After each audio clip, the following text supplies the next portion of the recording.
Les New-Yorkais ont la réputation d'être tenaces et ils sont fiers de l'être. Ce n'est pas un ouragan qui va nous faire peur. Face à l'adversité, ils se montrent opiniâtres.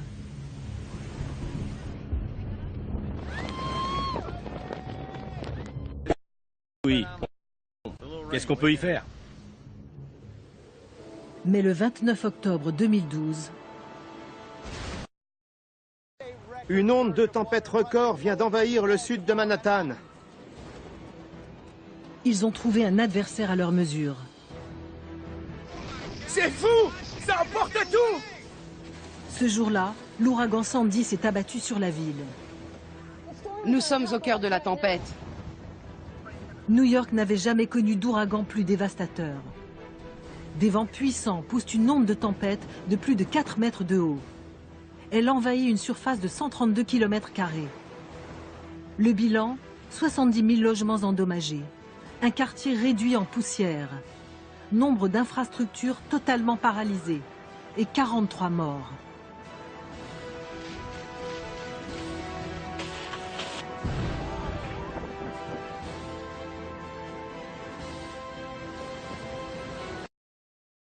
Sandy a mis New York et une bonne partie du New Jersey hors fonctionnement.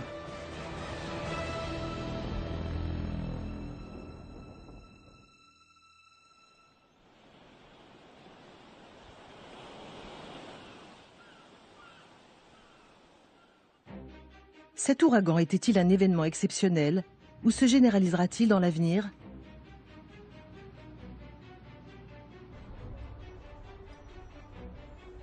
Une nouvelle ère s'ouvre pour la Terre. Les gaz à effet de serre générés par les activités humaines se concentrent dans notre atmosphère. Ils forment un couvercle qui retient la chaleur du Soleil. Le climat de notre planète change. Les incertitudes sont légion. Mais les spécialistes sont unanimes.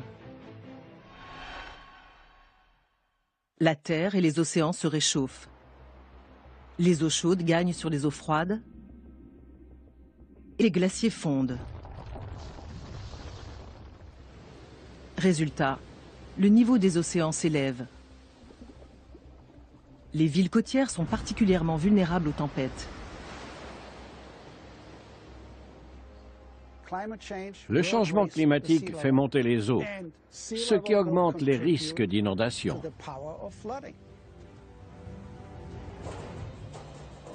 Aux États-Unis, le problème dépasse New York et le New Jersey. Miami, la Nouvelle-Orléans et Charleston sont en danger. Avec l'élévation du niveau marin, des ouragans moins puissants qu'Andrew ou Katrina pourront provoquer des inondations sur les zones côtières. Dans le monde, des milliers de kilomètres de littoral sont menacés. En Chine, en Inde, au Japon. Les zones littorales sont de plus en plus peuplées. Il est urgent de trouver des solutions pour nous préparer à affronter l'avenir. Comment parer à toutes les éventualités? Faut-il construire des murs pour isoler les villes de la mer?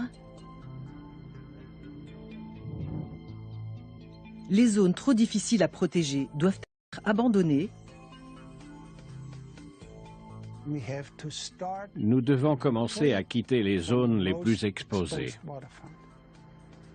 Les New-Yorkais ne peuvent pas et ne veulent pas abandonner leur front de mer. C'est l'un de nos plus grands atouts. Peut-être y a-t-il une autre voie plus naturelle pour se garantir contre l'océan.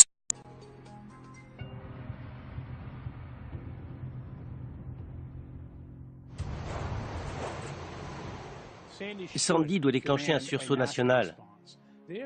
La même chose aurait pu se produire à Boston, à Seattle. C'est la nation tout entière qui doit se préparer à affronter ce type de risque. Or, nous sommes loin d'être prêts.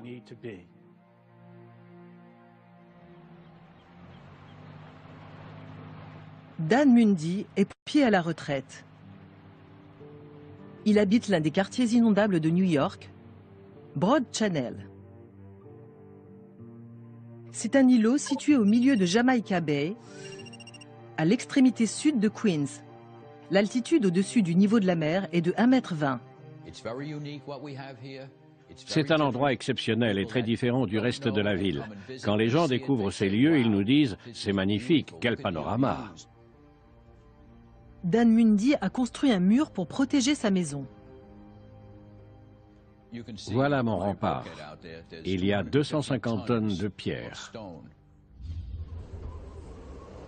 Il n'a pu retenir l'onde de tempête. C'est un mur assez haut. Mais Sandy est passé par-dessus. C'était surréaliste, cette tempête. Rien n'était assez haut ou assez solide pour lui résister. Et rien ne nous dit que ça ne se reproduira pas.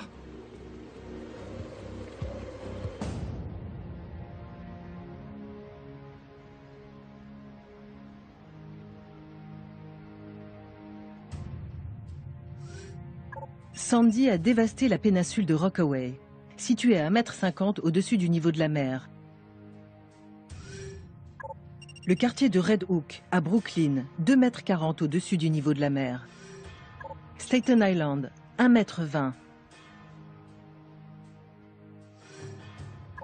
Le sud de Manhattan, environ 2,40 m à Battery Park. Au New Jersey, Sandy a provoqué des inondations de Hoboken à Atlantic.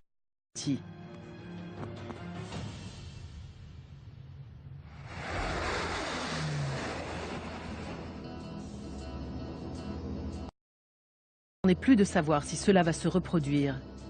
Mais quand et à quelle fréquence? Nous savons que c'est une tendance durable. Le niveau des eaux ne va pas redescendre. C'est une certitude absolue. En revanche, on ignore à quelle vitesse les eaux vont monter.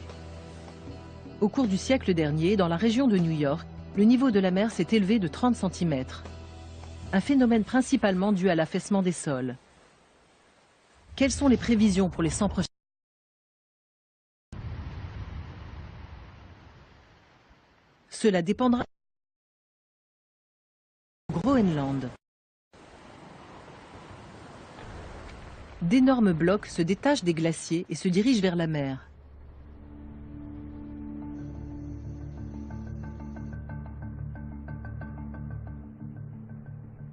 David Holland étudie le niveau des océans. C'est ce qui l'a amené ici, dans les eaux dangereuses du fjord de Jakobshavn. On dit que l'iceberg qui a coulé le Titanic venait de ce redoutable glacier. Les icebergs roulent sur eux-mêmes et peuvent emporter un navire avec eux. David Holland est mathématicien. Mais s'il est ici, c'est parce qu'il ne fait pas confiance aux chiffres. À l'heure actuelle, on ne peut pas faire une projection mathématique de l'élévation du niveau marin. Il faut être honnête. Les données dont nous disposons sont insuffisantes. Les glaciers du Groenland constituent un réservoir d'eau douce.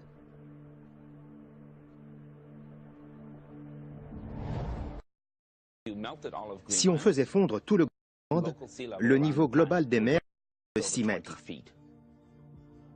Une telle hausse submergerait plus du tiers de New York. Mais cette catastrophe n'est pas du jour.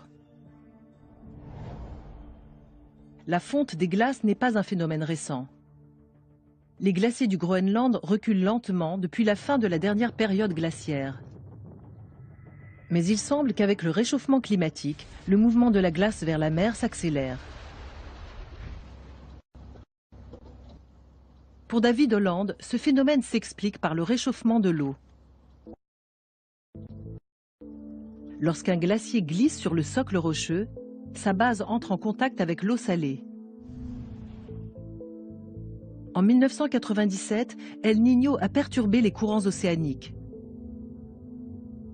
Dans la zone du fjord, la température de l'eau a augmenté de près de 2 degrés. Le glacier s'est alors mis à fondre plus rapidement. Au XXe siècle, il avait perdu près de 13 km. Au XXIe siècle, il a reculé de 14 km. David Holland cherche l'explication de ce phénomène. Nous essayons de déterminer la façon dont les courants chauds se comportent à proximité des calottes polaires. Comment se fait-il que les eaux soient tantôt chaudes et tantôt froides? La réponse à cette question contient la clé de l'évolution du niveau marin. Je vais lancer la sonde. D'accord. Ces sondes descendent à près de 100 mètres de profondeur. Elles permettent de mesurer la température de l'eau, sa concentration en oxygène. Car l'eau n'est pas identique partout. Près de la surface, la mer est moins salée. Elle a reçu les eaux douces de la fonte des glaciers. En général, l'eau froide plonge vers le fond, mais pas ici. L'eau douce est moins dense. Elle remonte donc à la surface de l'océan. La couche d'eau salée, plus dense et plus chaude, glisse sous l'eau froide. Ce courant marin chaud vient des tropiques. Il emprunte le Gulf Stream jusqu'au Groenland. Ces eaux grignotent la base du glacier qui se fragmente. Les icebergs ainsi créés augmentent la quantité d'eau dans les mers. Cette dynamique entre la glace et l'océan reste mystérieuse. Pour l'étudier, David Holland dispose de sondes fixes. Elles vont rester immergées 1 an. Certaines sont transportées par hélicoptère. On équipe même les phoques de capteurs. On sait peu de choses sur le déplacement et la fonte des glaciers. Pas seulement au Groenland, mais aussi en Antarctique. Si on faisait fondre l'Antarctique, on ferait monter le niveau des eaux de 60 mètres. Une telle hausse submergerait toutes les villes de la côte est des États-Unis et la péninsule de Floride. Mais ça n'est pas près d'arriver. Dans leur grande majorité, les glaces de l'Antarctique sont stables. Mais dans l'ouest du continent, certains glaciers reposent sur les fonds marins, ce qui les rend plus vulnérables à la fonte.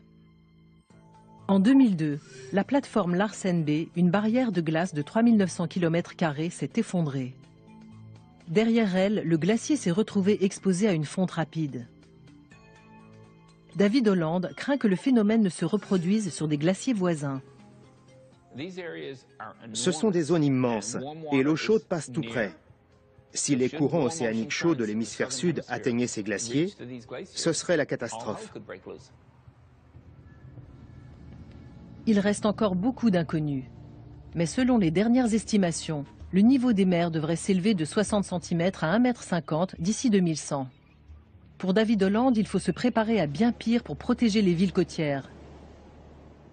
Pour moi, si on veut se montrer prudent et prendre toutes les précautions possibles, il faut construire des murs de 3 mètres.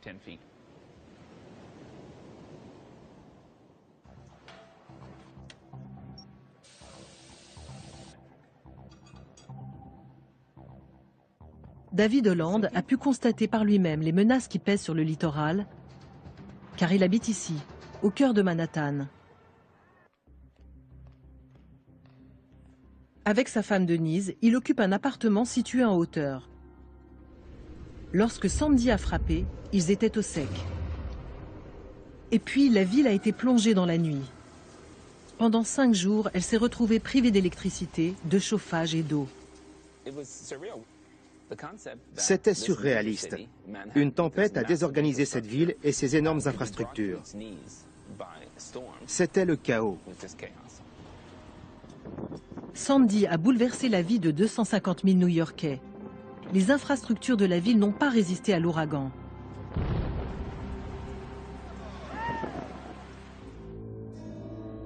La centrale électrique de la Consolidated Edison est située au bout de la 14e rue, au bord de l'East River, à 1,80 m au-dessus du niveau de la mer. Eau et électricité ne font pas bon ménage. L'électricité qui alimente le sud de Manhattan circule via ces transformateurs. Pendant plus de 50 ans, les murs de 3,35 m ont suffi à les protéger des inondations, à soulever l'East River de 4,30 m au-dessus du niveau de la mer. On était parés pour la crue centenale jusqu'ici, et les eaux ont submergé ce cabestan. L'eau salée s'est infiltrée dans les installations. Le disjoncteur était près du niveau de la mer. Quand l'eau a monté, il a sauté et entraîné l'arrêt du transformateur. C'est ce qui a généré un gros éclair de lumière. Ensuite, la panne s'est propagée partout via les autres relais. Et au final, on a coupé la centrale. La Consolidated Edison veut être prête à affronter le prochain ouragan. Le fournisseur d'électricité s'équipe de 180 portes en aluminium pour renforcer la protection de sa centrale électrique. En cas de nouvel ouragan accompagné d'une même onde de tempête, nos clients ne seront pas privés d'électricité.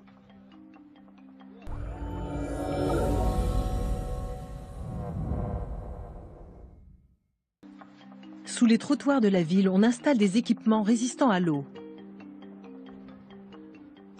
Tous ces équipements sont submersibles. Même sous l'eau, les appareils continueront à fonctionner normalement. Les technologies intelligentes permettront bientôt de piloter le réseau à distance et de réduire les coupures d'électricité. À long terme, nous allons intégrer les dernières données climatologiques pour optimiser la protection de nos installations. Le réseau électrique n'a pas été le seul touché.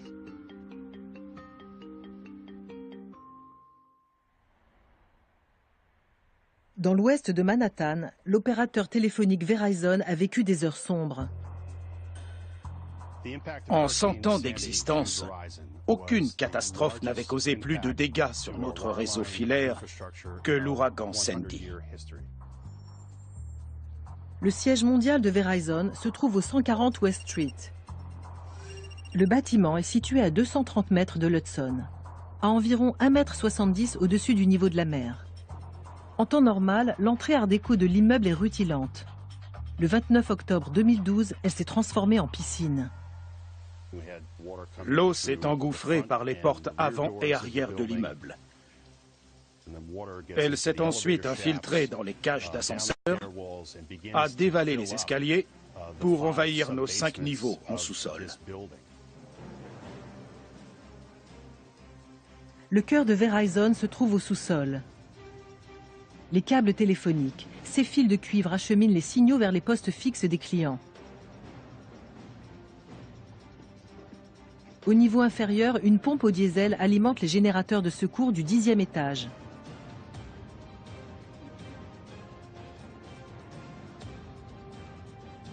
Cette pompe n'est pas étanche. Son arrêt entraîne une réaction en chaîne. Sans la pompe, pas de courant. Et sans électricité, ces machines cruciales cessent de fonctionner. Les compresseurs d'air.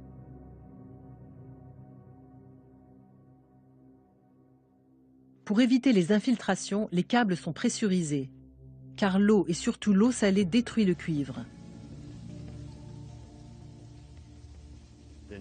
Le réseau a été détruit par un seul ouragan au cours d'une nuit dévastatrice.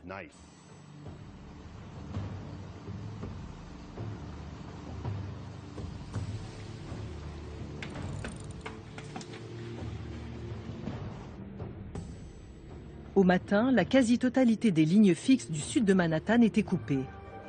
Le tout en plein cœur de la capitale financière des États-Unis.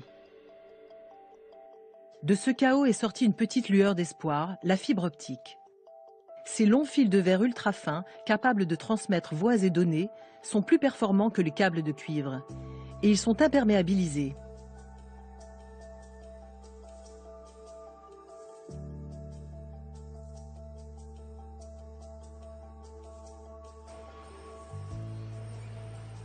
Au lendemain de Sandy, l'opérateur a entrepris de remplacer la totalité de son réseau du sud de Manhattan par de la fibre optique. Cette tâche titanesque a été réalisée en seulement 6 mois. En tout, Sandy a coûté plus de 735 millions d'euros à l'opérateur. Quant à la pompe, elle est désormais dans un caisson étanche, fermé par un sas.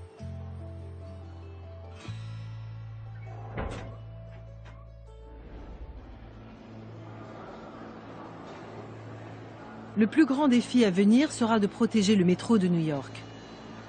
Ce système de transport est le plus vaste du pays.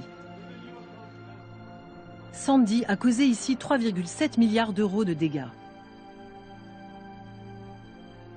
La station de South Ferry a été la plus durement touchée. Située à l'extrémité sud de Manhattan, elle avait été construite il y a 3 ans pour un coût de 405 millions d'euros. Après Sandy, elle n'était plus que ruine. La coupable, c'est sans doute cet assemblage de planches de 60 cm par 245. Après avoir dérivé dans les eaux tumultueuses, elle a enfoncé la barrière de fortune érigée devant la bouche de la station. Elle a dû faire comme un bélier. L'onde de tempête l'a projetée sur la barrière et c'était fini. On ne sait pas d'où ces planches sont venues. Je ne veux accuser personne, mais elles sont bien arrivées de quelque part. 230 millions de litres d'eau se sont engouffrés dans la station, jusqu'à la remplir presque complètement. On fait ce qu'on peut pour prévenir la catastrophe. Mais est-ce qu'on peut vraiment l'empêcher? À l'approche de Sandy, tous les employés étaient sur le pont. Ils ont tenté de détourner l'eau avec des barrages gonflables, des sacs de sable et du contreplaqué. En vain. Des stations, des dépôts et 9 tunnels ont été inondés.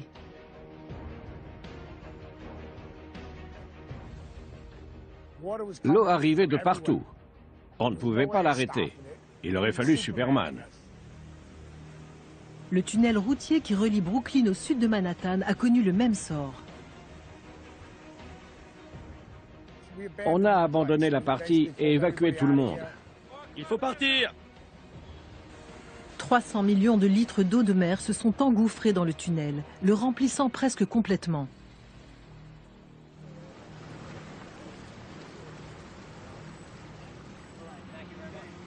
Les équipes de maintenance ont rapidement remplacé plaques de plafond, éclairage, caméras et équipements de communication.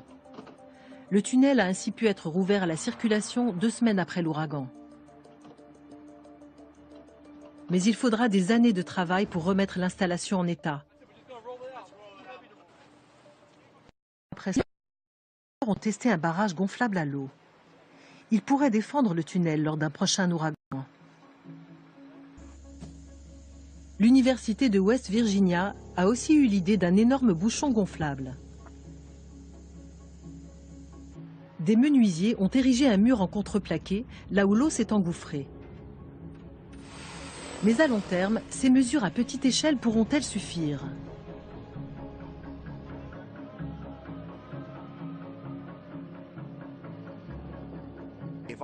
Si j'avais rendu cette station étanche et que les 250 millions de litres qu'on a dû pomper hors du réseau n'étaient pas entrés, où l'eau serait-elle allée?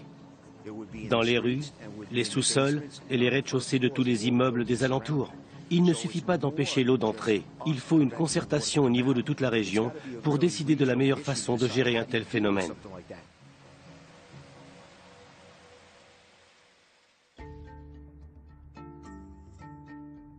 Comment protéger une région aussi densément peuplée face à la montée des eaux?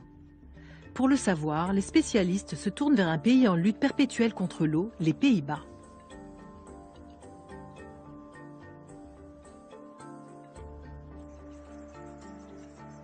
Ce territoire est situé en majeure partie sous le niveau de la mer.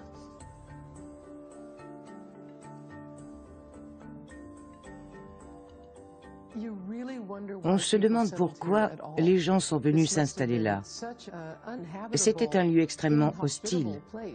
C'est un delta très marécageux. D'où l'utilité de ces engins. Les moulins à vent sont en réalité des pompes à eau. Quand les ailes tournent, elles transmettent leur mouvement à la roue, puis au reste du mécanisme qui entraîne la vis. Cette vis d'Archimède géante pompe l'eau hors de la plaine inondable.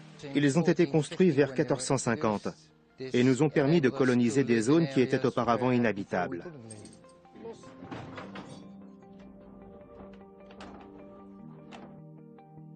Et puis bien sûr, il y a les digues, d'immenses levées de terre bâties pour retenir les eaux.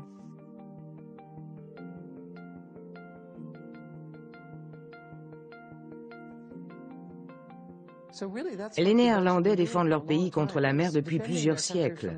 Et le terme de défense implique que l'on considère l'eau comme un ennemi. À l'hiver 1953, l'ennemi a eu le dessus.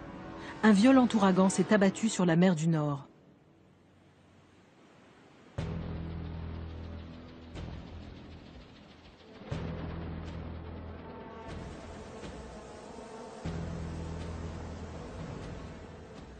En l'espace d'une nuit, plus de 1800 personnes ont perdu la vie.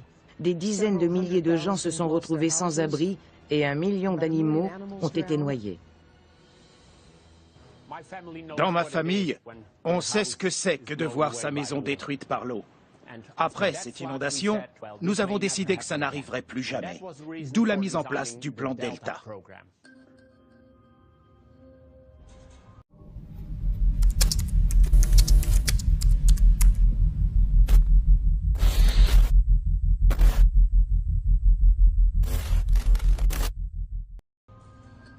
Jos Geluk est l'un des ingénieurs du plan Delta, un gigantesque système de défense contre les inondations maritimes lancé après la catastrophe de 1953. Les ont renforcé les protections traditionnelles, barrages, digues, écluses et levées. Ils ont ensuite construit l'arme ultime contre l'eau, d'immenses barrières barrant l'embouchure des cours d'eau et les estuaires. Le port de Rotterdam est ainsi défendu par 2 énormes portes. Dès que la mer du Nord se fait menaçante, elle se ferme. À 80 km au sud-ouest de Rotterdam, ils ont érigé un barrage anti-tempête de 9 km de long. Pour abaisser ces 62 glissières, il suffit d'appuyer sur un bouton.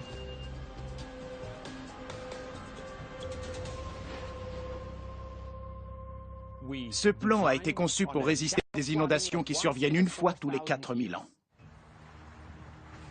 Ce type d'infrastructure peut-il sauver New York de la montée des eaux?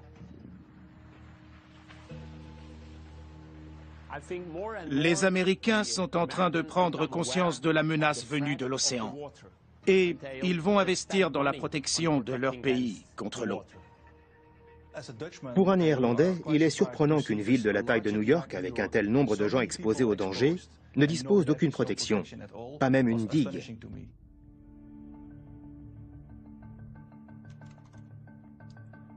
Jeroen Hertz est professeur à l'Institut d'études environnementales d'Amsterdam et spécialiste de la gestion des risques. Comme nombre de ses confrères, c'est un partisan convaincu des infrastructures géantes. Selon lui, New York doit construire des murs pour se protéger de futurs ouragans. Si le niveau des eaux monte rapidement, les barrières seront nécessaires. Mais la région compte une grande quantité de bras de mer. Pour protéger les États de New York et du New Jersey, il faudra bâtir un système de barrières placé en des points stratégiques.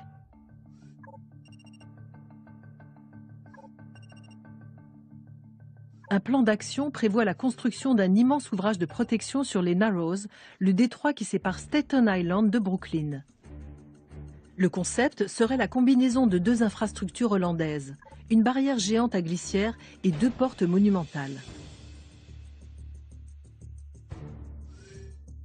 Le second plan est encore plus ambitieux. Une barrière anti-tempête de 8 km relierait Sandy Hook à la péninsule de Rockaway.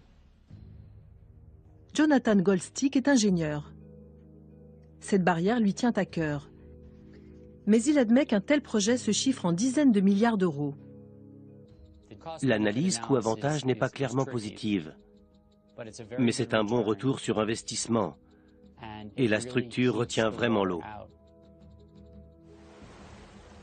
Mais si le niveau des eaux continue de monter, ces infrastructures ne suffiront pas.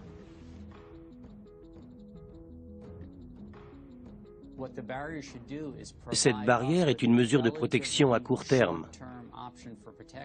Elle nous permettra de mettre en œuvre un plan pour préparer la ville contre de futures montées des eaux. Si j'étais roi de New York, je la construirais. Cette barrière risque de donner aux New-Yorkais l'impression d'être protégés. Elle incite à éluder les vraies questions et une réflexion en profondeur sur l'aménagement du territoire. On pourrait se dire, c'est génial, il n'y a que des avantages. Mais en réalité, on ne fait que repousser le problème. Même à court terme, ces barrières ne présentent pas que des avantages. Les Hollandais en ont fait les frais. Le plan a eu des conséquences inattendues. La volonté de retenir l'eau a eu des effets néfastes sur l'environnement. Les barrages permanents ont entraîné la formation d'eau stagnante envahie par les algues toxiques.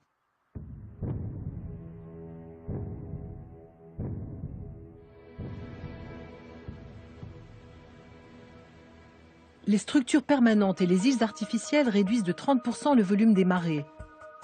Or, le flux et reflux sont grands pourvoyeurs de sédiments.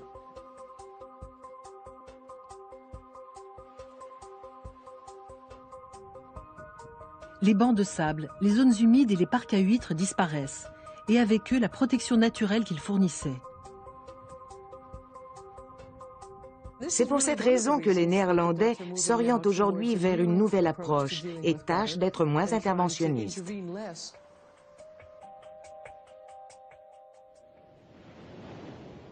Lorsqu'on veut domestiquer l'eau, on crée souvent plus de problèmes qu'on en résout. C'est particulièrement évident au cœur de l'Amérique, sur le Mississippi. Depuis le 19e siècle, le corps des ingénieurs de l'armée, l'équivalent des ponts et chaussées, tente de prévenir les inondations. Il a construit des remblais pour obliger le Mississippi à rester dans son lit. Et pour prévenir l'érosion, des plaques de béton articulées ont été déposées le long des berges. Au XXe siècle, nous avons isolé le fleuve de son delta. Ensuite, on a décidé de pratiquement éliminer le risque d'inondation tout autour du Mississippi. Denise Reed est géomorphologue. Elle sait qu'il est dans la nature des fleuves de déborder. C'est pourquoi ici, dans les bayous, au sud de la Nouvelle-Orléans, elle vit dans une maison sur pilotis. Pour elle, le combat contre les inondations a transformé le Mississippi en un gigantesque tuyau de béton. Les sédiments qui sont évacués au bout du Mississippi, au bout de ce tuyau qu'on a construit, se déversent dans des eaux assez profondes. Ce n'était pas le cas auparavant. Pendant des milliers d'années, les sédiments se sont déposés dans tout l'estuaire du fleuve. Ils ont ainsi créé les vastes plaines marécageuses du delta du Mississippi. Désormais, le delta souffre d'une carence en sédiments. Toutes les 40 minutes, une zone de la taille d'un terrain de rugby est engloutie par les eaux. L'eau grignote peu à peu la plaine. Depuis les années 1930, nous avons perdu une surface de plus de 5000 km². C'est énorme. Pourtant, ces marécages constituent une défense naturelle efficace contre les tempêtes. Ils agissent comme des ralentisseurs géants. Dans le jargon de la prévention des risques côtiers, c'est ce qu'on appelle une solution douce. Lorsque l'onde arrive, lisse, elle avance sur une surface accidentée qui absorbe son énergie et la ralentit. De combien ralentit-elle exactement l'onde de tempête? Le superordinateur du corps des ingénieurs de l'armée.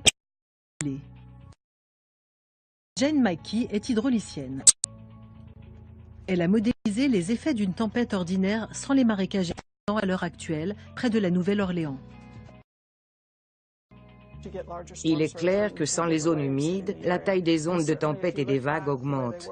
Si on regarde l'état de ces marécages, il y a quelques siècles, on voit bien qu'ils procurent une protection. Ils sont très importants. S'ils continuent, Orléans ne sera bientôt plus aussi bien protégé que nous le croyons.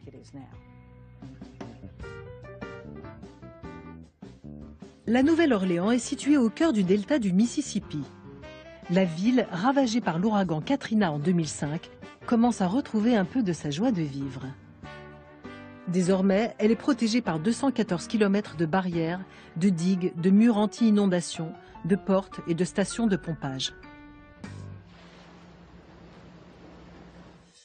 Ce projet, construit par le corps des ingénieurs de l'armée, a coûté 10,7 milliards d'euros.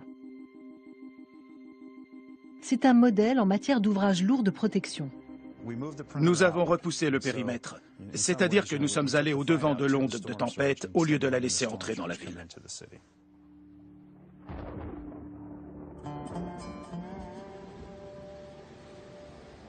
En août 2012, l'efficacité de ce système a subi son premier test, l'ouragan Isaac. 30 km/h et une onde de tempête inférieure de seulement 60 cm à celle de Katrina se sont abattus sur la ville.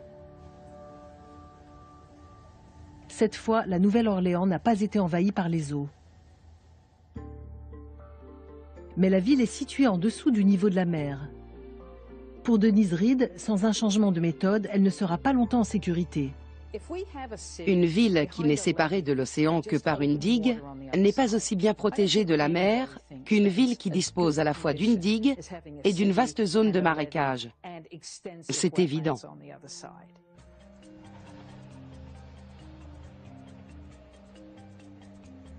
Selon les scientifiques, la ville et les marécages sont en train de s'enfoncer. Alors l'État de Louisiane déverse des millions de tonnes de sable pour recharger les barres et les marécages.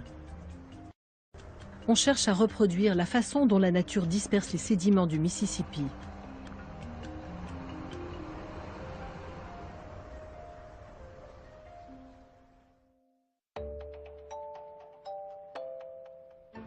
La ville de New York peut-elle trouver un compromis entre les ouvrages lourds et les solutions douces? On va tirer les cordes et les examiner. Kate Orff est paysagiste. Elle a une préférence pour les solutions douces. Voici une moule commune. On espère l'avoir colonisé la corde. Selon Kate Orff, ces mollusques pourraient sauver le port de New York.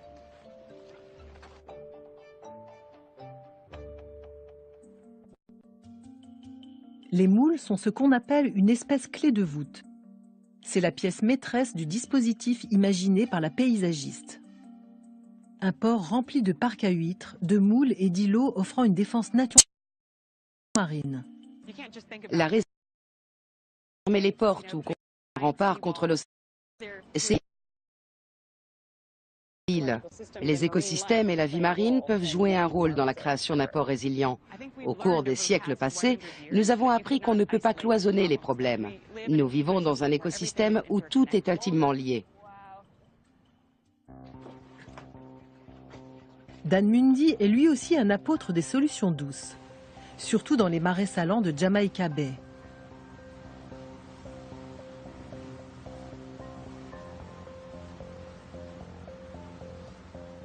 Quand on était gamin, on passait notre temps à naviguer dans ces marais. On connaissait la topographie des îles et la largeur de chaque chenal comme notre poche. On savait où se trouvait chaque virage. Dans les années 1990, il a remarqué un changement. Les chenaux sont devenus plus larges. Les ouvertures sur la mer se sont agrandies jusqu'à devenir de grandes trouées. À l'aide de cartes et photographies aériennes anciennes, Dan Mundy et son fils ont pu mesurer l'ampleur des dégâts. Quand on a regardé les photographies des marais vues du ciel, on s'est aperçu que tout l'intérieur était grignoté. C'était comme un cancer qui les détruisait du dedans. Les Mundy ont alors contribué au lancement d'une enquête scientifique. Il s'est avéré que Jamaica Bay perdait chaque année 13 hectares de marais. Et les chercheurs ont fini par trouver le coupable. Les eaux polluées tuent la végétation. Les racines de ces plantes sont comme des artères qui s'étendent partout.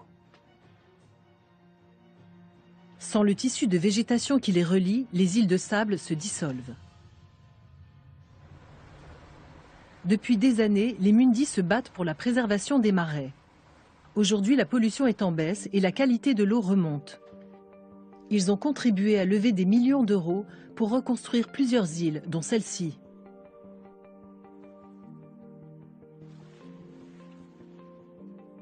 Des bénévoles replantent les herbes aquatiques pour retenir le sable. Vous avez vu, la plante fait des rejets.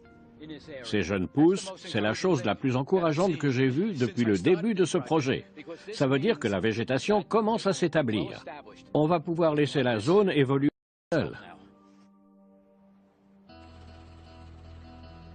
Face à la montée des eaux, les Mundis sont en première ligne. Mais ils se sont trop battus pour abandonner leur île. On ne bougera pas. Est-ce qu'on s'en va après une tornade, une coulée de boue ou un incendie? Si on suit ce raisonnement, il y a beaucoup de régions dans le monde qu'on ne peut pas habiter.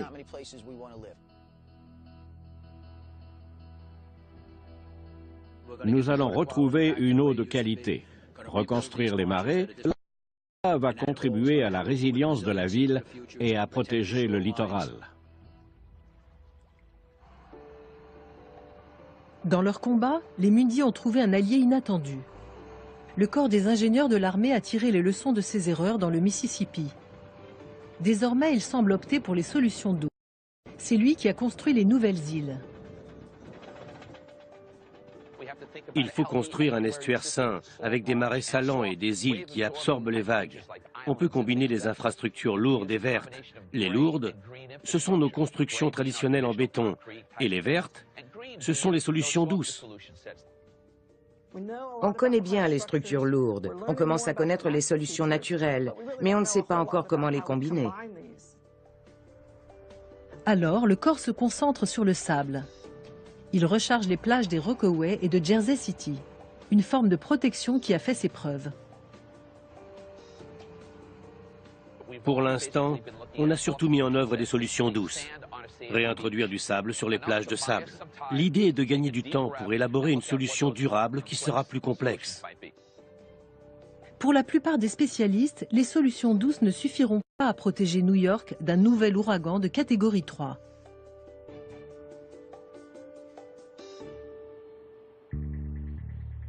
L'ancien maire de la ville, Michael Bloomberg, a lancé un plan de 15 milliards d'euros pour renforcer les défenses de sa municipalité. Ce plan, non retenu par le nouveau maire Bill de Blasio, prévoyait la construction de petites barrières et de digues à des points stratégiques. Pour Michael Bloomberg, les nouveaux quartiers comme celui-ci constituent la meilleure défense contre l'océan. Arverne by the Sea est situé sur la péninsule de Rockaway.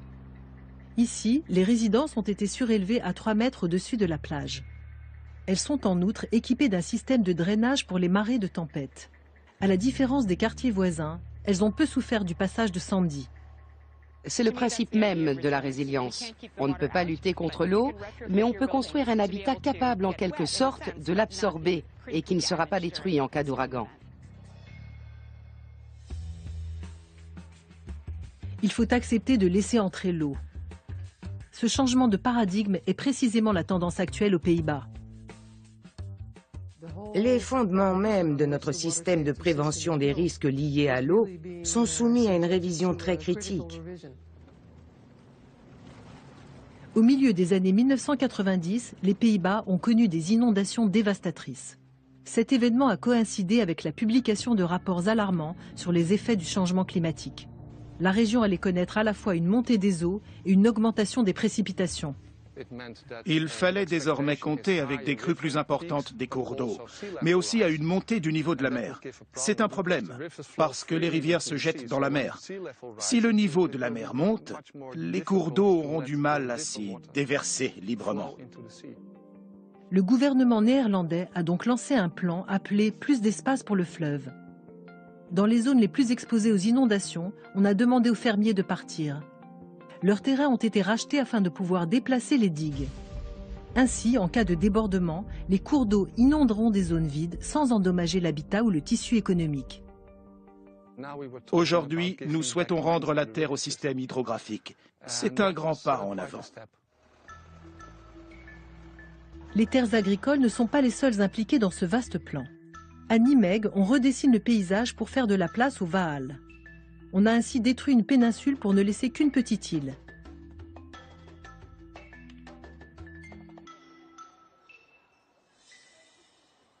Après des siècles passés à changer l'eau en terre, les Néerlandais ont atteint les limites de leur génie bâtisseur.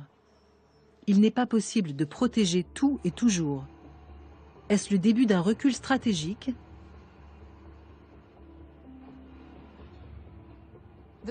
Les Néerlandais ne voient pas ce plan comme un recul, mais comme une forme d'adaptation. Nous allons vers une approche où l'eau n'est pas tout à fait considérée comme une amie, mais comme quelque chose entre un ennemi et un ami.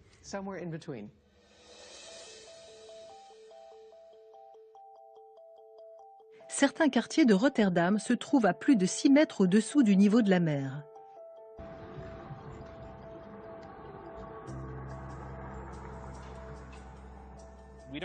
À Rotterdam, nous n'avons pas la place de construire de nouveaux canaux. Il a fallu inventer autre chose. Ici, nous avons choisi de stocker l'eau dans le sous-sol. La municipalité a profité de la construction de ce parking souterrain pour installer un réservoir de 9,5 millions de litres.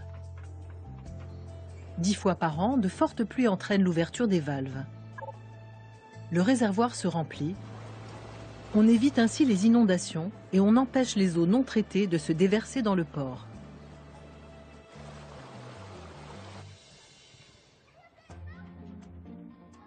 La ville a aussi créé des aires de jeu entourées de murs et de gradins qui peuvent faire office de bassins de rétention. Quand il pleut, le terrain se remplit. Les enfants adorent ça. Ils mettent leurs bottes et ils courent patauger. Il y aura bientôt près de ce lycée un système similaire mais en plus élaboré. Quand il pleut, les terrains de sport se remplissent. Ils conservent l'eau jusqu'à ce que les pompes et les égouts puissent les absorber.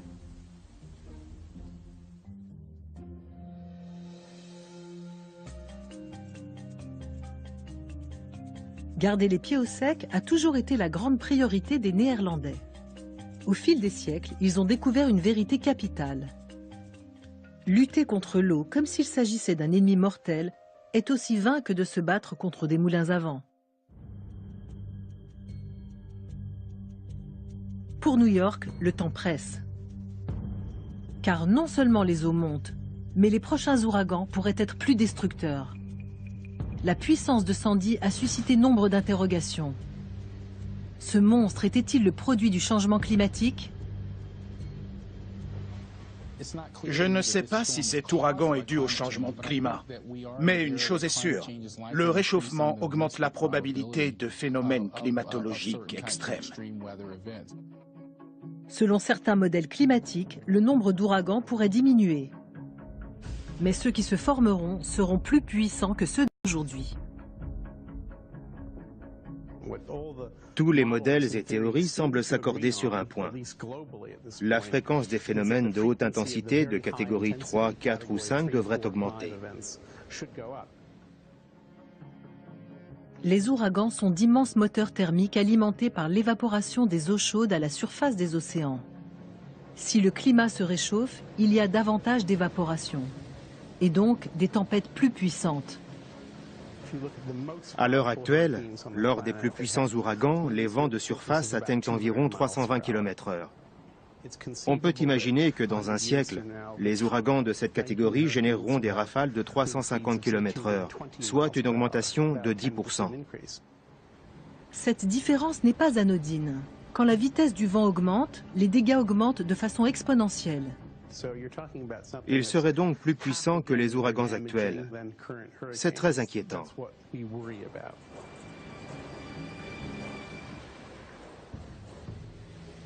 Des ouragans plus puissants, des eaux qui montent. Ne serait-il pas plus raisonnable de battre en retraite ?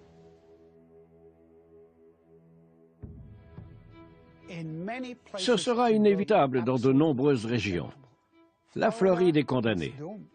Ce n'est pas pour aujourd'hui, pour l'an prochain ou dans 10 ans. Mais dans 200 ans, la péninsule sera une grande piscine. Année après année, on investit dans des projets coûteux comme le rechargement des plages en sable. Mais pourquoi protéger un mode de vie qui n'est pas durable ? Aujourd'hui, il est utile de déverser du sable sur les Rockaway, mais ce n'est pas une solution qui peut perdurer sur 30 ou 35 ans. L'État indemnise sans vision d'ensemble. On encourage ainsi à reconstruire au bord de l'eau, à l'endroit même où Sandy a détruit ou endommagé 30 000 résidences et entreprises.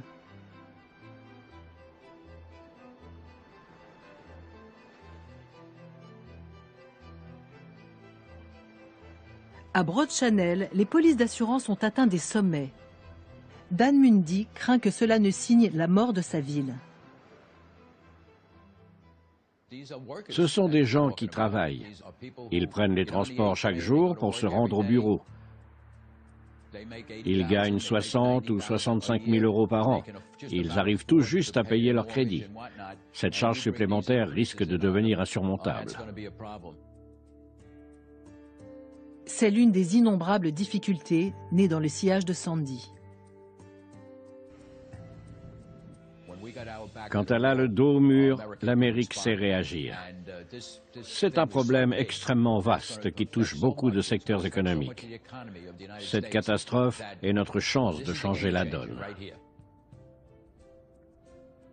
Ces phénomènes extrêmes nous permettent d'envisager les problèmes de manière globale. Il faut être vigilant. Parce que nous allons connaître pire que Sandy. J'en suis persuadée.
Son arrêt entraîne une réaction en chaîne.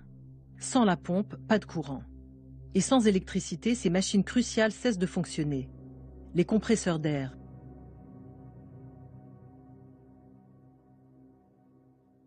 Pour éviter les infiltrations, les câbles sont pressurisés, car l'eau et surtout l'eau salée détruit le cuivre.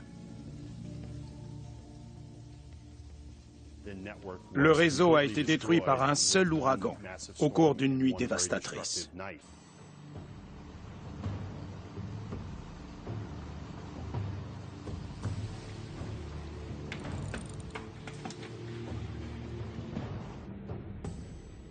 Au matin, la quasi-totalité des lignes fixes du sud de Manhattan était coupée. Le tout en plein cœur de la capitale financière des États-Unis. De ce chaos est sortie une petite lueur d'espoir, la fibre optique. Ces longs fils de verre ultra fins, capables de transmettre voix et données, sont plus performants que les câbles de cuivre. Et ils sont imperméabilisés.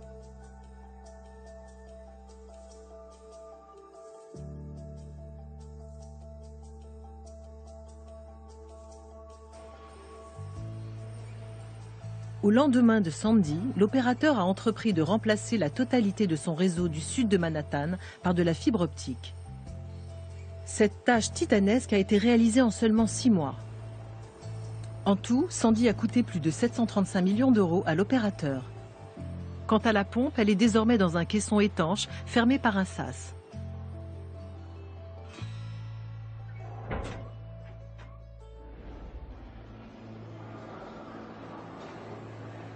Le plus grand défi à venir sera de protéger le métro de New York.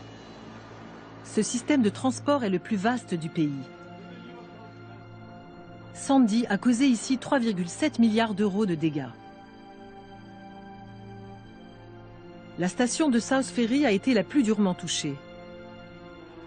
Située à l'extrémité sud de Manhattan, elle avait été construite il y a 3 ans pour un coût de 405 millions d'euros.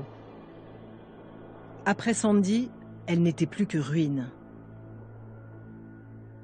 La coupable, c'est sans doute cet assemblage de planches de 60 cm par 245.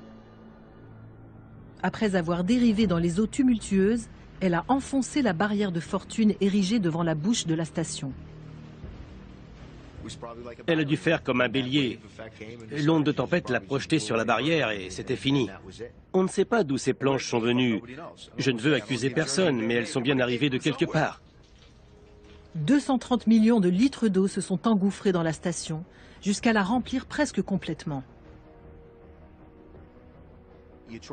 On fait ce qu'on peut Il s'est abattu sur la ville. Nous sommes au cœur de la tempête. New York n'avait jamais connu d'ouragan plus dévastateur. Des vents puissants poussent une onde de tempête de plus de 4 mètres de haut. Elle envahit une surface de 132 km². Le bilan, 70 000 logements endommagés. Un quartier réduit en poussière. Nombre d'infrastructures totalement paralysées. Et 43 morts.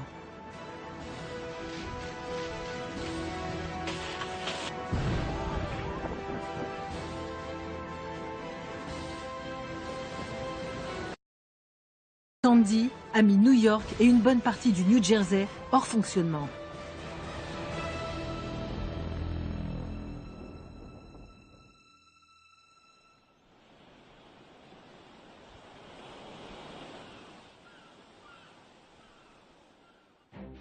Cet ouragan était-il un événement exceptionnel ou se généralisera-t-il dans l'avenir ?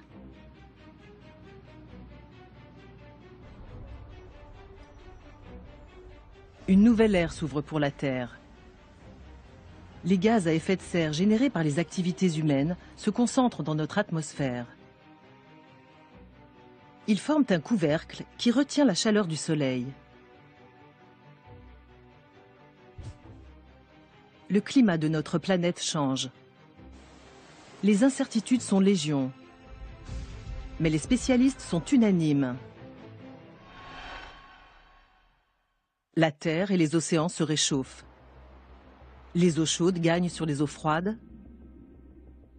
Et les glaciers fondent. Résultat, le niveau des océans s'élève. Les villes côtières sont particulièrement vulnérables aux tempêtes. Le changement climatique fait monter les eaux, ce qui augmente les risques d'inondation.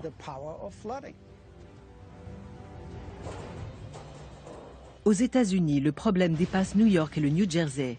Miami, la Nouvelle-Orléans et Charleston sont en danger. Avec l'élévation du niveau marin, des ouragans moins puissants qu'Andrew ou Katrina pourront provoquer des inondations sur les zones côtières. Dans le monde, des milliers de kilomètres de littoral sont menacés. En Chine, en Inde, au Japon. Les zones littorales sont de plus en plus peuplées. Il est urgent de trouver des solutions pour nous préparer à affronter l'avenir. Comment parer à toutes les éventualités? Faut-il construire des murs pour isoler les villes de la mer? Manhattan, elle avait été construite il y a 3 ans pour un coût de 405 millions d'euros. Après Sandy, elle n'était plus que ruine. La coupable, c'est sans doute cet assemblage de planches de 60 cm par 245. Après avoir dérivé dans les eaux tumultueuses, elle a enfoncé la barrière de fortune érigée devant la bouche de la station. Elle a dû faire comme un bélier. L'onde de tempête l'a projetée sur la barrière et c'était fini. On ne sait pas d'où ces planches sont venues. Je ne veux accuser personne, mais elles sont bien arrivées de quelque part. 230 millions de litres d'eau se sont engouffrés dans la station, jusqu'à la remplir presque complètement. On fait ce qu'on peut pour prévenir la catastrophe. Mais est-ce qu'on peut vraiment l'empêcher? À l'approche de Sandy, tous les employés étaient sur le pont. Ils ont tenté de détourner l'eau avec des barrages gonflables, des sacs de sable et du contreplaqué. En vain. Des stations, des dépôts et 9 tunnels ont été inondés.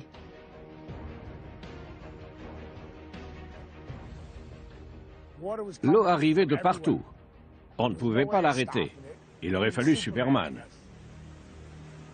Le tunnel routier qui relie Brooklyn au sud de Manhattan a connu le même sort.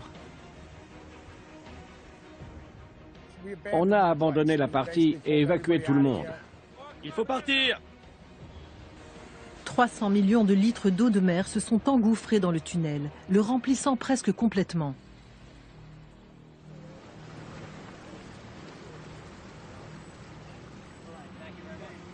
Les équipes de maintenance ont rapidement remplacé plaques de plafond, éclairage, caméras et équipements de communication. Le tunnel a ainsi pu être rouvert à la circulation 2 semaines après l'ouragan. Mais il faudra des années de travail pour remettre l'installation en état. Après, les ont testé un barrage gonflable à l'eau. Il pourrait défendre le tunnel lors d'un prochain ouragan. L'université de West Virginia a aussi eu l'idée d'un énorme bouchon gonflable. Des menuisiers ont érigé un mur en contreplaqué, là où l'eau s'est engouffrée. Mais à long terme, ces mesures à petite échelle pourront-elles suffire?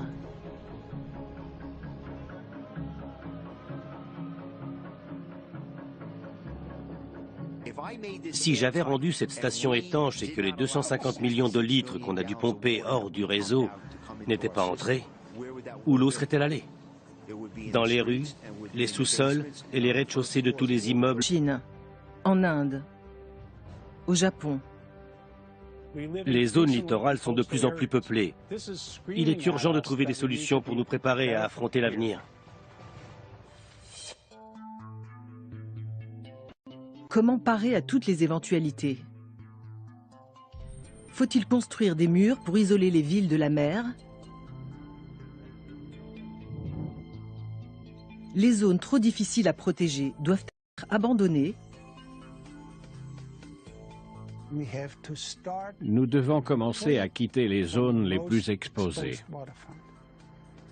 Les New-Yorkais ne peuvent pas et ne veulent pas abandonner leur front de mer. C'est l'un de nos plus grands atouts. Peut-être y a-t-il une autre voie plus naturelle pour se garantir contre l'océan.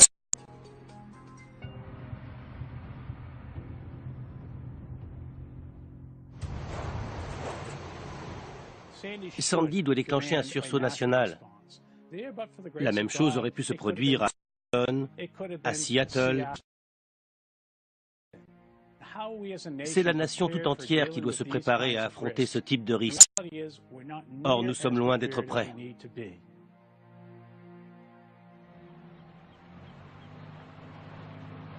Dan Mundy est pompier à la retraite. Il habite l'un des quartiers inondables de New York, Broad Channel. C'est un îlot situé au milieu de Jamaica Bay, à l'extrémité sud de Queens. L'altitude au-dessus du niveau de la mer est de 1,20 m. C'est un endroit exceptionnel et très différent du reste de la ville. Quand les gens découvrent ces lieux, ils nous disent « c'est magnifique, quel panorama !» Dan Mundy a construit un mur pour protéger sa maison. Voilà mon rempart. Il y a 250 tonnes de pierre. Il n'a pu retenir l'onde de tempête. C'est un mur assez haut, mais Sandy est passé par-dessus. C'était surréaliste, cette tempête. Rien n'était assez haut ou assez solide pour lui résister.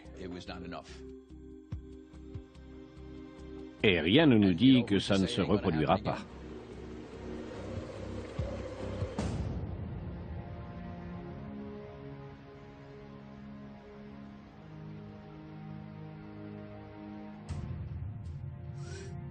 Sandy a dévasté la péninsule de Rockaway, située à 1,50 m au-dessus du niveau de la mer. Le quartier de Red Hook, à Brooklyn, 2,40 m au-dessus du niveau de la mer. Staten Island, couche d'eau salée, plus dense et plus chaude, glisse sous l'eau froide. Ce courant marin chaud vient des tropiques. Il emprunte le Gulf Stream jusqu'au Groenland. Ces eaux grignotent la base du glacier qui se fragmente. Les icebergs ainsi créés augmentent la quantité d'eau dans les mers. Cette dynamique entre la glace et l'océan reste mystérieuse. Pour l'étudier, David Holland dispose de sondes fixes. Elles vont rester immergées 1 an. certaines sont transportées par hélicoptère. Équipent même les phoques de capteurs. On sait peu de choses sur le déplacement et la fonte des glaciers. Pas seulement au Groenland, mais aussi en Antarctique. Si on faisait fondre l'Antarctique, on ferait monter le niveau des eaux de 60 mètres. Une telle hausse submergerait toutes les villes de la côte est des États-Unis et la péninsule de Floride. Mais ça n'est pas près d'arriver. Dans leur grande majorité, les glaces de l'Antarctique sont stables. Mais dans l'ouest du continent, certains glaciers reposent sur les fonds marins, ce qui les rend plus vulnérables à la fonte. En 2002, la plateforme Larsen B, une barrière de glace de 3900 km², s'est effondrée. Derrière elle, le glacier s'est retrouvé exposé à une fonte rapide. David Holland craint que le phénomène ne se reproduise sur des glaciers voisins. Ce sont des zones immenses et l'eau chaude passe tout près. Si les courants océaniques chauds de l'hémisphère sud atteignaient ces glaciers, ce serait la catastrophe. Il reste encore beaucoup d'inconnus. Mais selon les dernières estimations, le niveau des mers devrait s'élever de 60 cm à 1,50 m d'ici 2100. Pour David Holland, il faut se préparer à bien pire pour protéger les villes côtières. Pour moi, si on veut se montrer prudent et prendre toutes les précautions possibles, il faut construire des murs de 3 mètres.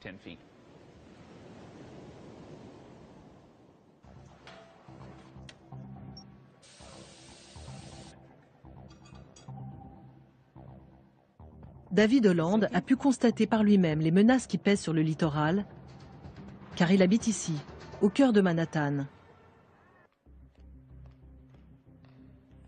Avec sa femme Denise, il occupe un appartement situé en hauteur. Lorsque Sandy a frappé, ils étaient au sec. Et puis, la ville a été plongée dans la nuit. Pendant 5 jours, elle s'est retrouvée de sédiments.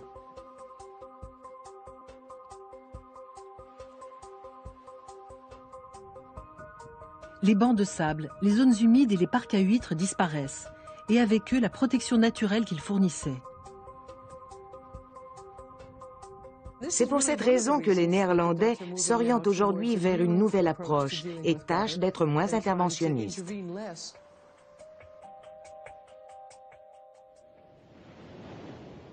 Lorsqu'on veut domestiquer l'eau, on crée souvent plus de problèmes qu'on en résout. C'est particulièrement évident au cœur de l'Amérique, sur le Mississippi. Depuis le 19e siècle, le corps des ingénieurs de l'armée, l'équivalent des ponts et chaussées, tente de prévenir les inondations. Il a construit des remblais pour obliger le Mississippi à rester dans son lit. Et pour prévenir l'érosion, des plaques de béton articulées ont été déposées le long des berges. Au XXe siècle, nous avons isolé le fleuve de son delta. Ensuite, on a décidé de pratiquement éliminer le risque d'inondation tout autour du Mississippi. Denise Reed est géomorphologue. Elle sait qu'il est dans la nature des fleuves de déborder. C'est pourquoi ici, dans les bayous, au sud de la Nouvelle-Orléans, elle vit dans une maison sur pilotis. Pour elle, le combat contre les inondations a transformé le Mississippi en un gigantesque tuyau de béton. Les sédiments qui sont évacués au bout du Mississippi, au bout de ce tuyau qu'on a construit, se déversent dans des eaux assez profondes. Ce n'était pas le cas auparavant. Pendant des milliers d'années, les sédiments se sont déposés dans tout l'estuaire du fleuve. Ils ont ainsi créé les vastes plaines marécageuses du delta du Mississippi. Désormais, le delta souffre d'une carence en sédiments. Toutes les 40 minutes, une zone de la taille d'un terrain de rugby est engloutie par les eaux. L'eau grignote peu à peu la plaine. Depuis les années 1930, nous avons perdu une surface de plus de 5000 km². C'est énorme. Pourtant, ces marécages constituent une défense naturelle efficace contre les tempêtes. Ils agissent comme des ralentisseurs géants. Dans le jargon de la prévention des risques côtiers, c'est ce qu'on appelle une solution douce. Lorsque l'onde arrive, lisse, elle avance sur une surface accidentée qui absorbe son énergie et la ralentit. D'adaptation. Nous allons vers une approche où l'eau n'est pas tout à fait considérée comme une amie, mais comme quelque chose entre un ennemi et un ami.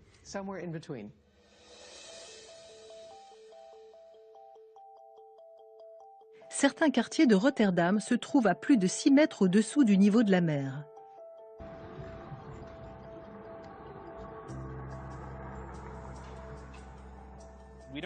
À Rotterdam, nous n'avons pas la place de construire de nouveaux canaux.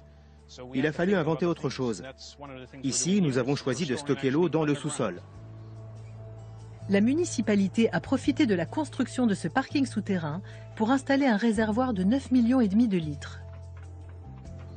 10 fois par an, de fortes pluies entraînent l'ouverture des valves. Le réservoir se remplit. On évite ainsi les inondations et on empêche les eaux non traitées de se déverser dans le port.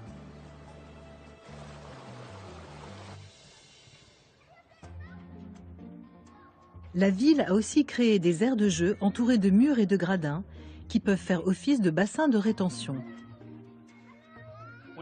Quand il pleut, le terrain se remplit. Les enfants adorent ça. Ils mettent leurs bottes et ils courent patauger. Il y aura bientôt près de ce lycée un système similaire mais en plus élaboré. Quand il pleut, les terrains de sport se remplissent. Ils conservent l'eau jusqu'à ce que les pompes et les égouts puissent les absorber.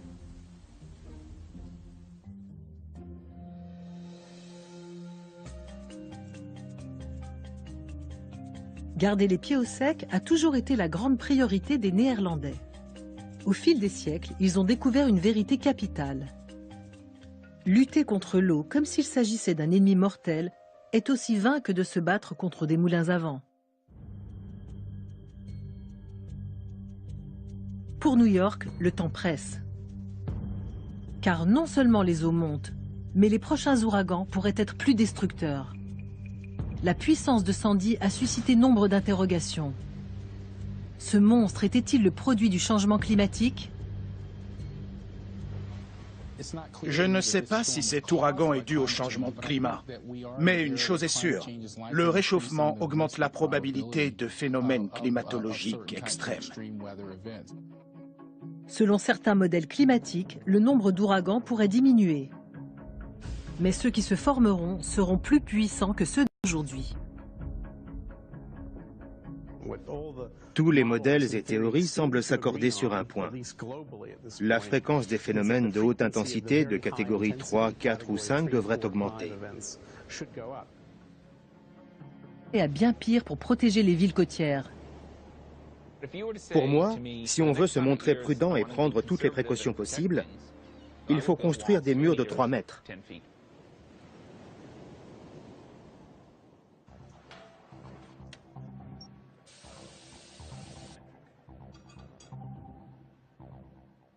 David Holland a pu constater par lui-même les menaces qui pèsent sur le littoral, car il habite ici, au cœur de Manhattan. Avec sa femme Denise, il occupe un appartement situé en hauteur. Lorsque Sandy a frappé, ils étaient au sec. Et puis, la ville a été plongée dans la nuit. Pendant 5 jours, elle s'est retrouvée privée d'électricité, de chauffage et d'eau. C'était surréaliste. Une tempête a désorganisé cette ville et ses énormes infrastructures. C'était le chaos. Sandy a bouleversé la vie de 250 000 New-Yorkais. Les infrastructures de la ville n'ont pas résisté à l'ouragan.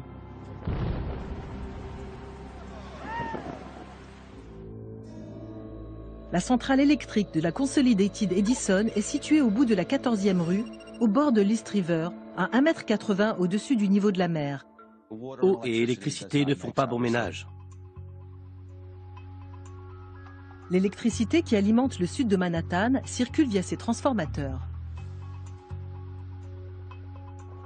Pendant plus de 50 ans, les murs de 3,35 m ont suffi à les protéger des inondations, à soulever l'East River de 4,30 m au-dessus du niveau de la mer. On était parés pour la crue centenale jusqu'ici, et les eaux ont submergé ce cabestan. L'eau salée s'est infiltrée dans les installations. Le disjoncteur était près du niveau de la mer. Quand l'eau a monté, il a sauté et entraîné l'arrêt du transformateur. C'est ce qui a généré un gros éclair de lumière. Ensuite, la panne s'est propagée partout via les autres relais. Et au final, on a coupé la centrale. La Consolidated Edison veut être prête à affronter le prochain ouragan. Le fournisseur d'électricité s'équipe de 180 portes en aluminium pour renforcer la protection de sa centrale électrique. En cas de nouvel ouragan accompagné d'une même onde de tempête, nos clients ne seront pas privés d'électricité.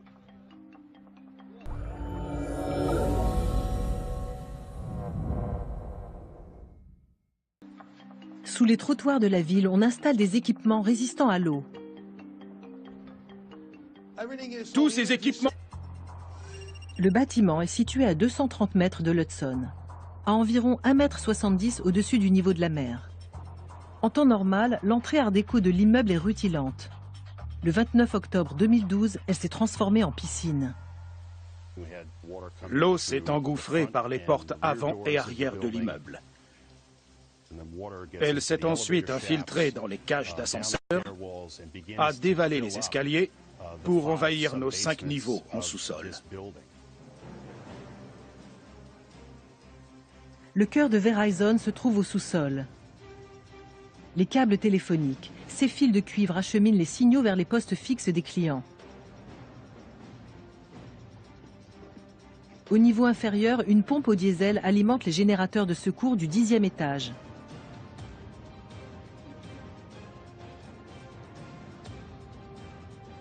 Cette pompe n'est pas étanche. Son arrêt entraîne une réaction en chaîne. Sans la pompe, pas de courant. Et sans électricité, ces machines cruciales cessent de fonctionner. Les compresseurs d'air.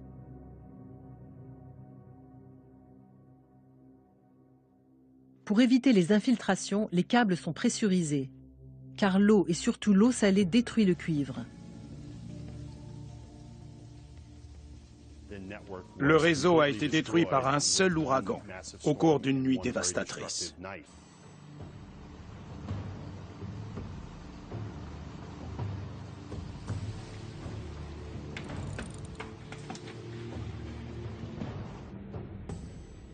Au matin, la quasi-totalité des lignes fixes du sud de Manhattan était coupée. Le tout en plein cœur de la capitale financière des États-Unis.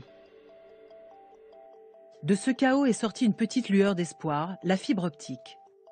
Ces longs fils de verre ultra fins, capables de transmettre voix et données, sont plus performants que les câbles de cuivre. Et ils sont imperméabilisés.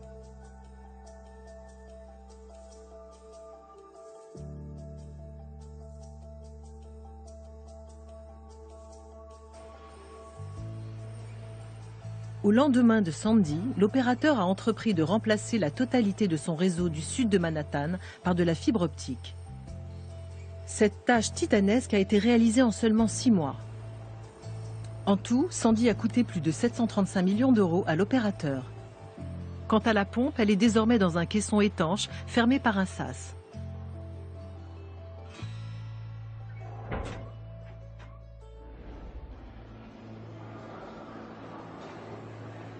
Le plus grand défi à venir sera de protéger le métro de New York. Ce système de transport est le plus vaste du pays. Sandy a coulante. Le 29 octobre 2012, elle s'est transformée en piscine. L'eau s'est engouffrée par les portes avant et arrière de l'immeuble. Elle s'est ensuite infiltrée dans les cages d'ascenseur, a dévalé les escaliers pour envahir nos 5 niveaux en sous-sol. Le cœur de Verizon se trouve au sous-sol. Les câbles téléphoniques, ces fils de cuivre acheminent les signaux vers les postes fixes des clients. Au niveau inférieur, une pompe au diesel alimente les générateurs de secours du 10e étage.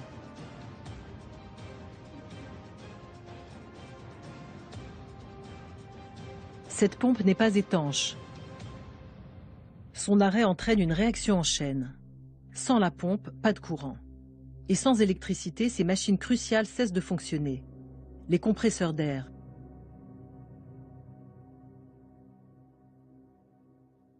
Pour éviter les infiltrations, les câbles sont pressurisés, car l'eau et surtout l'eau salée détruit le cuivre. Le réseau a été détruit par un seul ouragan au cours d'une nuit dévastatrice.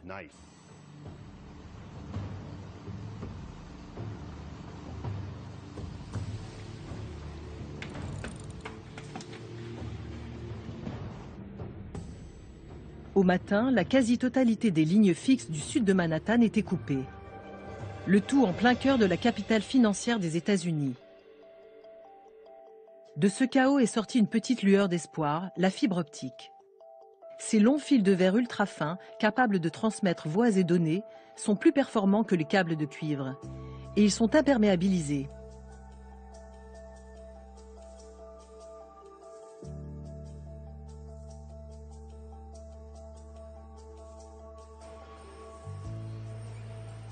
Au lendemain de Sandy, l'opérateur a entrepris de remplacer la totalité de son réseau du sud de Manhattan par de la fibre optique. Cette tâche titanesque a été réalisée en seulement 6 mois. En tout, Sandy a coûté plus de 735 millions d'euros à l'opérateur. Quant à la pompe, elle est désormais dans un caisson étanche, fermé par un sas.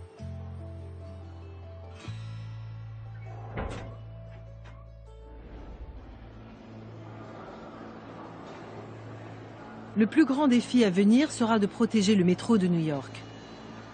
Ce système de transport est le plus vaste du pays. Sandy a causé ici 3,7 milliards d'euros de dégâts. La station de South Ferry a été la plus durement touchée.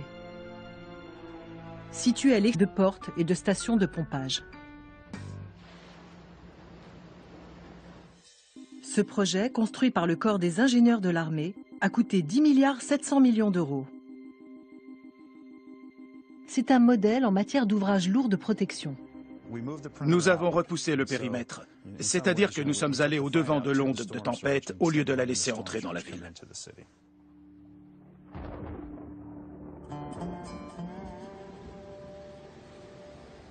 En août 2012, l'efficacité de ce système a subi son premier test, l'ouragan Isaac, 30 km/h et une onde de tempête inférieure de seulement 60 cm à celle de Katrina se sont abattus sur la ville. Cette fois, la Nouvelle-Orléans n'a pas été envahie par les eaux. Mais la ville est située en dessous du niveau de la mer. Pour Denise Reed, sans un changement de méthode, elle ne sera pas longtemps en sécurité. Une ville qui n'est séparée de l'océan que par une digue n'est pas aussi bien protégée de la mer qu'une ville qui dispose à la fois d'une digue et d'une vaste zone de marécage. C'est évident.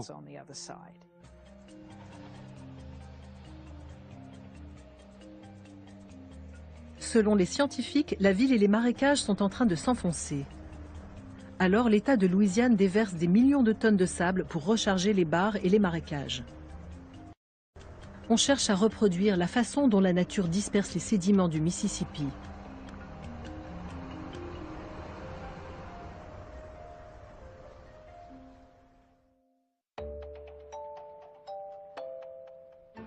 La ville de New York peut-elle trouver un compromis entre les ouvrages lourds et les solutions douces?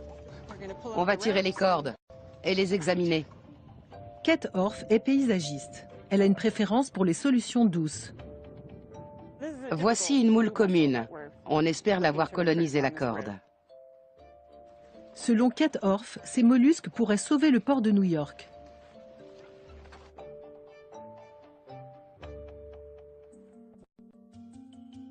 Les moules sont ce qu'on appelle une espèce clé de voûte.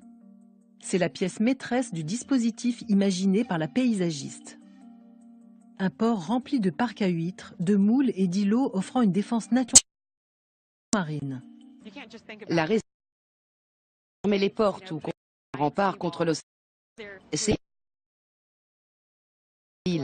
Les écosystèmes et la vie marine peuvent jouer un rôle dans la création d'un port résilient.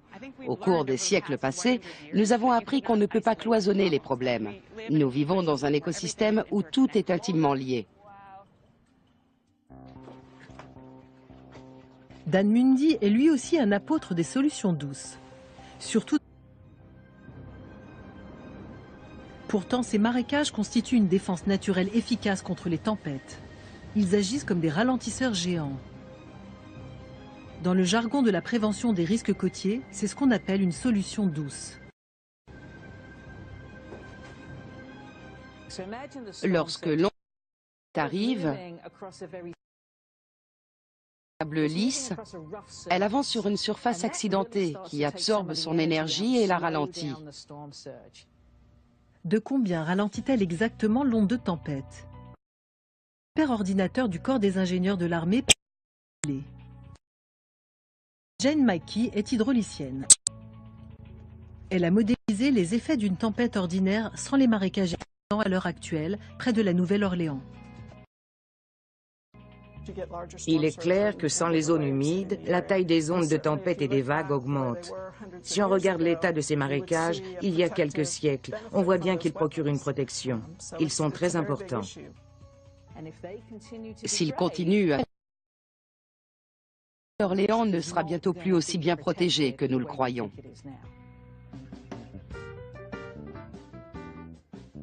La Nouvelle-Orléans est située au cœur du delta du Mississippi. La ville, ravagée par l'ouragan Katrina en 2005, commence à retrouver un peu de sa joie de vivre.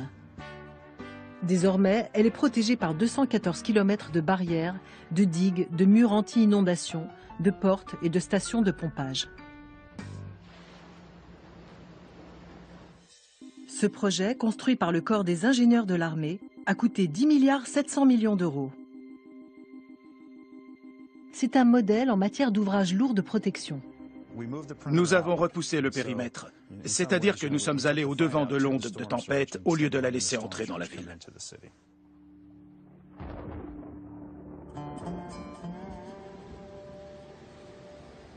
En août 2012, l'efficacité de ce système a subi son premier test, l'ouragan Isaac. 30 km/h et une onde de tempête inférieure de seulement 60 cm à celle de Katrina se sont abattus sur la ville.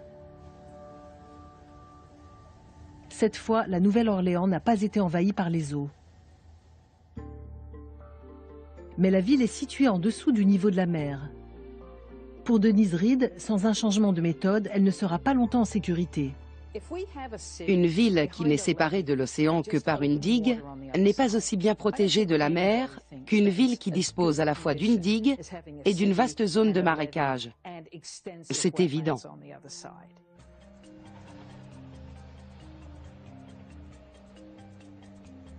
Selon les scientifiques, la ville et les marécages sont en train de s'enfoncer.